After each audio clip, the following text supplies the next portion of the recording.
Welcome back for the final of 4 videos on artificial intelligence. If you've not seen the first 3 videos, I would encourage you to watch those first. Just click on the card above, or you can find the direct link in the description. So in this series of videos, we have looked at how AI got here, some of the moral issues surrounding artificial intelligence, and then we looked at the use of AI in our creative endeavors. And in this video, we're going to touch on where we are today and look at what the future may hold for us in regards to AI.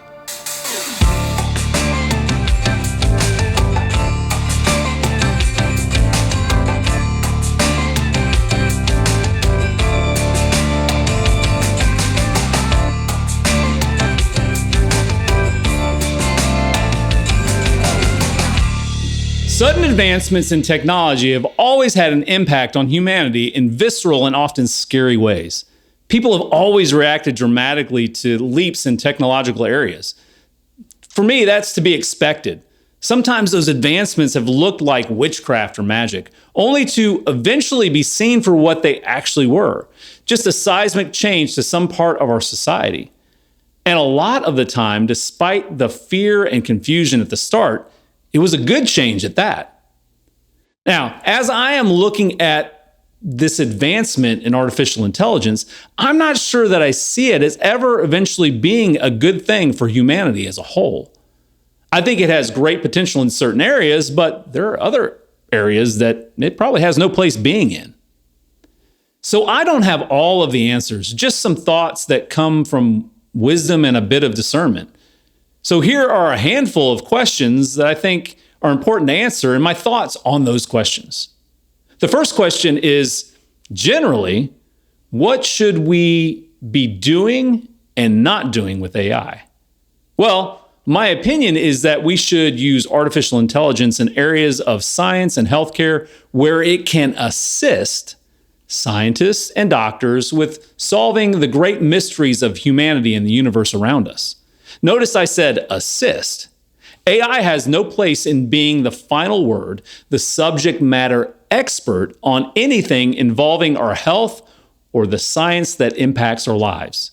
We need humans with discernment and intuition that artificial intelligence may never have in those decision-making positions.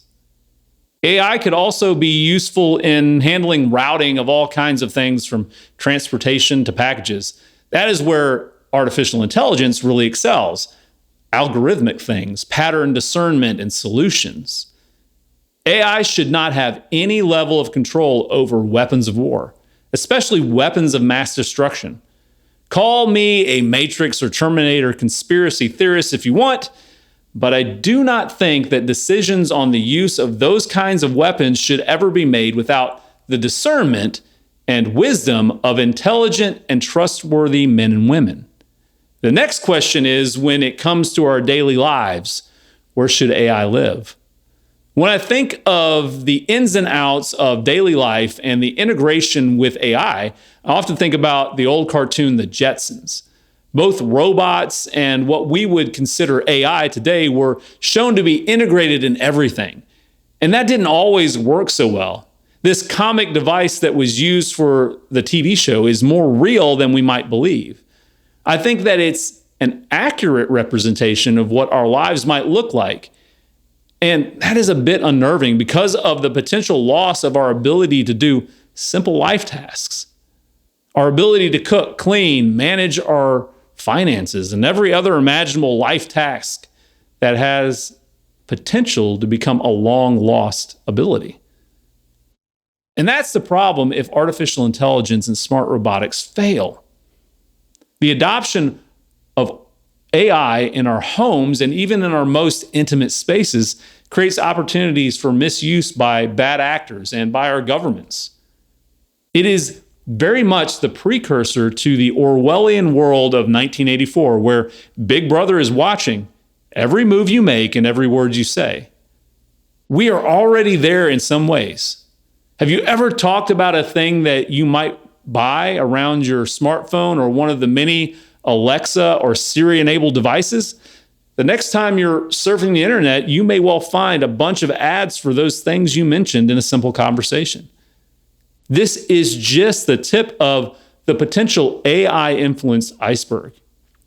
Soon, those same types of devices may flag you if you talk negatively about your government. There is an ethical and moral component to this that we have to consider moving forward because of the way it may soon affect our life and liberty. The next question is, when it comes to the workforce, what should AI be doing?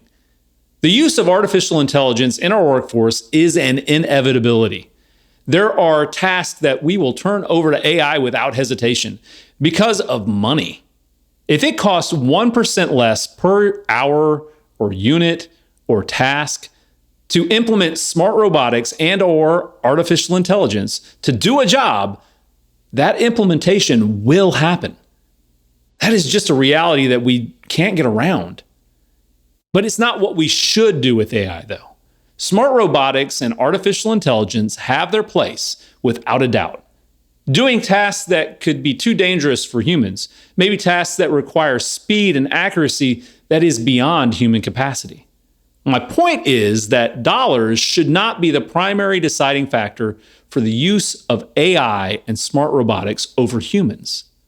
Their use should be determined by the ultimate good for humanity, not the greed of corporations. The next question is, when it comes to education, what should AI be allowed to be used in? Well, the increase in the ability of AI to outthink humanity is not the primary problem. The real problem is the loss of a desire in humanity to be a thinking people. Humanity must continue to strive for knowledge and wisdom on its own outside of the influence of artificial intelligence. Without that striving to learn and discover new ideas, we will no longer advance as a people. That is the great problem with the advancement of artificial intelligence. Our eventual slide into the great intellectual slumber. The next question is, when it comes to relationships, do we look to AI to replace people? So we are already seeing real relational disconnect with some of our younger generations. In-person, physical, tangible relationships are rapidly being replaced by online relationships with other humans. And now even artificial intelligent chatbots are becoming relational companions in some segments of culture. We're even starting to see AI and robotics technology developing for sexual relationships. And this is just wrong on so many levels, to the point that I can't even believe that I'm saying it. But the reality is that as a people, we are debased and have a need to fill our most carnal desires, regardless of the moral implications. AI has no place replacing our actual, real, and intimate relationships with other humans. This is one of the very reasons that we were created, to have a relationship, first and foremost with God, but then second only to that is our relationship with the people God puts in our lives. Family, friends, coworkers, neighbors. These are the relationships that God gives us, and those relationships cannot be taken over by AI. It is not ever going to fill the mental, emotional, and even physical needs we have in our lives. The next question is, what guardrails and oversight do we need to put in place?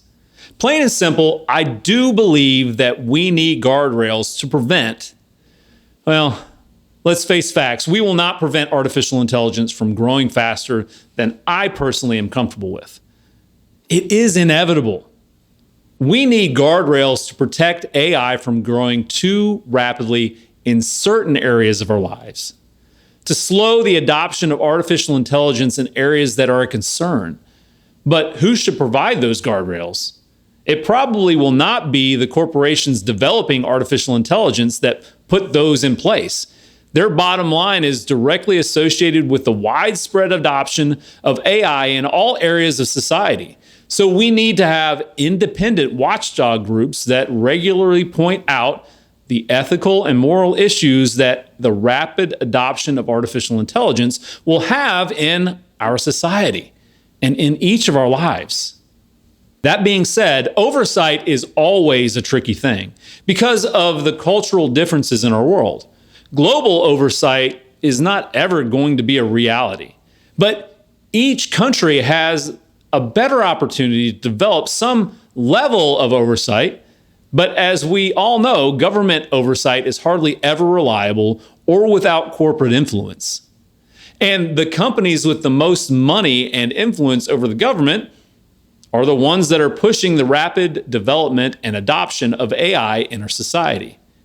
It may be a losing battle to develop real and effective oversight, but that doesn't mean that we should not demand it from our representatives all around the world. And the last question I have, the one that resonates most with my heart, where do we go from here with AI in the creative endeavors in our lives? For me, this is a hard stop item. All creativity, but especially artistic creativity, is best left solely to humanity. Artificial intelligence has no rightful place in creative spaces doing creative tasks for us. This is a defining characteristic of our humanity, given to us by our Creator God.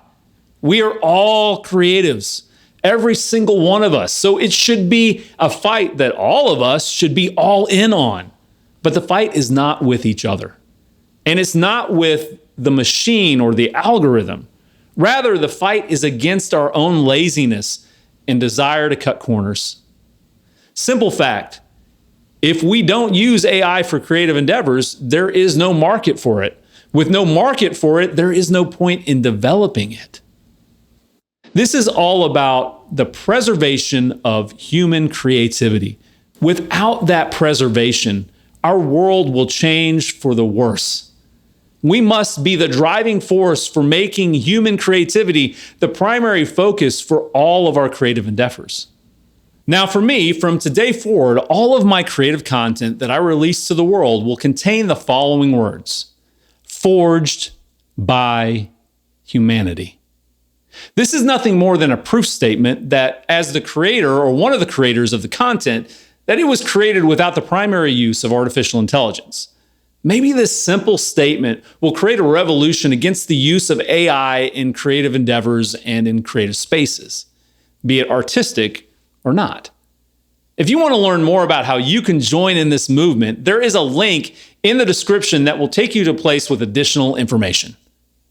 AI is an inevitable coming force that humanity will have to reckon with, not in some futuristic Matrix or Terminator setting, but right here where we are today.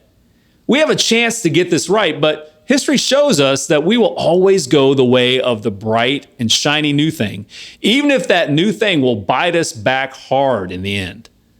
What we do from here with artificial intelligence will show the character of who we are as a people.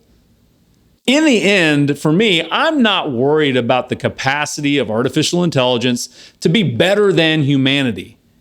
It's not about the rise of the machines, although the sci-fi nerd in me believes that it is a possibility. For me, I worry more about humanity's willingness to let AI be good enough, to let artificial intelligence take on roles that should be left to humanity. We may let the AI genie out of the bottle because it's easy, because we like that it can serve us, because we all have the potential to be inherently lazy narcissists. So let me state a hopefully obvious thing. We have to be cautious with the implementation of this new thing. But as we do that, we must make our relationships with each other the most important thing. As we push ourselves to learn and work with and without artificial intelligence. Never forgetting that when we strive for the betterment, the strengthening, the growth of our brothers and sisters of humanity, we make this little world that we all share a better place. And as we do, we have the great opportunity to go, create, and be a blessing. You can support our channel by subscribing, hitting that bell icon to get notified when new content comes out, and liking our videos. If you'd like to consider supporting our team financially, there's a link in the video description with more details. Those things will help our channel for sure, but if you do nothing else, please spend some time in the comments of our videos encouraging one another to create, to help others create, and to help grow that creative nature within us all. Oh, and you can check out these videos too. Thanks. We'll see you again soon.